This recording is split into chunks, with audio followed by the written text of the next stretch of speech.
High বন্ধুরা, good morning. Happy Sunday.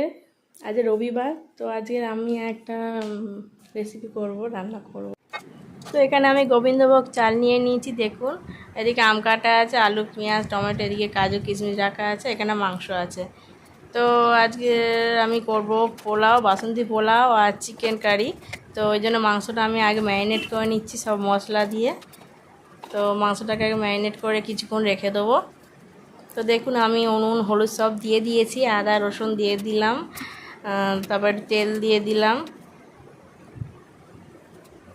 একটু মশলা দিচ্ছি, একটু ওটা আমার ঘরে তৈরি মশলা, বিরিয়ানির মশলা একটু দিয়ে দিলাম।